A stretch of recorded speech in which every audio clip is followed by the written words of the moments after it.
FPB ini akan sulit, FPB dan KPK ini akan agak sulit kita hitung ketika angkanya kompleks. Kalau tadi kan kalau menggunakan metode tadi, menggunakan metode dengan cara menentukan kelipatan dan menentukan faktornya tadi, itu bisa untuk bilangan-bilangan yang kecil, puluhan atau bahkan satuan.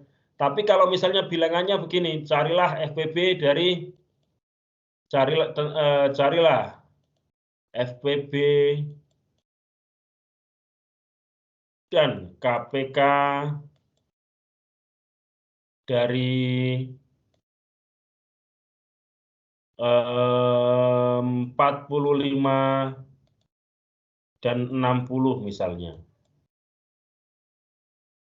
Nah, tentu ini agak sedikit menyulitkan. Karena angkanya besar, misalnya kalau kelipatan 45, kita harus menghitung kelipatan 45 sampai sekian kali, 45 tambah 4 kali 1, 45 kali 2, 90 kali 3 berapa, kali 4 berapa, sama 60 juga demikian, maka akan agak sedikit menyulitkan.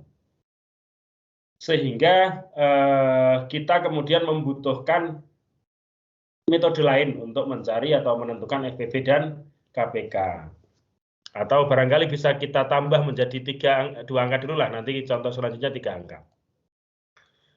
Metode lain alternatif metodenya apa? Alternatif metodenya kita bisa menggunakan pohon faktor.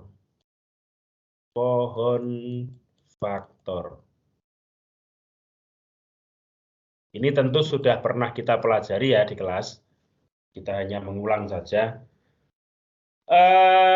Untuk bisa menentukan pohon faktor atau mengerjakan soal FPB dan KPK dengan menggunakan metode pohon faktor, anak-anak harus mengenal apa itu bilangan prima. Masih ingat nggak bilangan prima itu apa?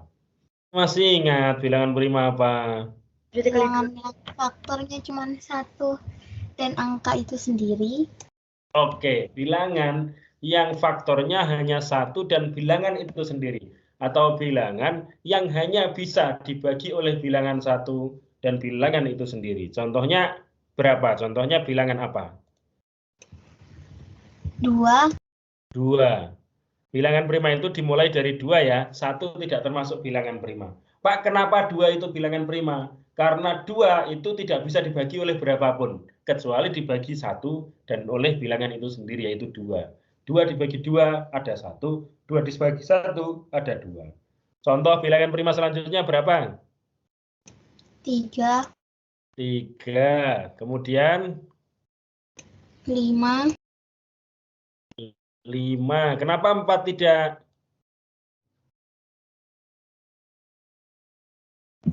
Karena bisa dibagi 2. Karena 4 bisa dibagi 2, yaitu hasilnya 2. Kemudian setelah 5 berapa? 6. 7. 6 apa 7? 7. 7. Kenapa 6 tidak? Karena bisa dibagi 2 dan 3. Karena bisa dibagi 2 dan 3, maka 6 tidak termasuk. Setelah 5, bilangan prima selanjutnya adalah 7. Kemudian 9? Enggak. Kenapa 9? Tidak. Karena 3 kali 3 sama dengan 9. Karena 3 kali 3 sama dengan 9 atau 9 bisa dibagi 3. Berarti berapa? 10? Tidak. Berapa? 11. 11, oke. Karena 10 bisa dibagi 5 ya. Kemudian selanjutnya 13. Kemudian selanjutnya 15. Tidak. Berapa berarti? 13. 17. Kemudian 19, kemudian 23. Pak, kenapa 21 enggak? Karena 21 bisa dibagi 7. Kemudian 29. Lah 27, Pak. 27 bisa dibagi 9. Kemudian 31. Kemudian 37. Kemudian 41. Pak, 33 kenapa enggak? 33 bisa dibagi 3, ada 11. Atau bisa dibagi 11, ada 3. 35 bisa dibagi 5 ya. 39 bisa dibagi 3. Nah, dan seterusnya. Ini konsep yang sangat penting sekali, jadi anak-anak harus ingat bilangan prima itu, karena bilangan prima ini salah satu kunci ketika kita mau menyelesaikan masalah terkait FPB dan KPK yang bilangannya besar. Kalau kita tidak tahu bilangan prima, maka akan kesulitan.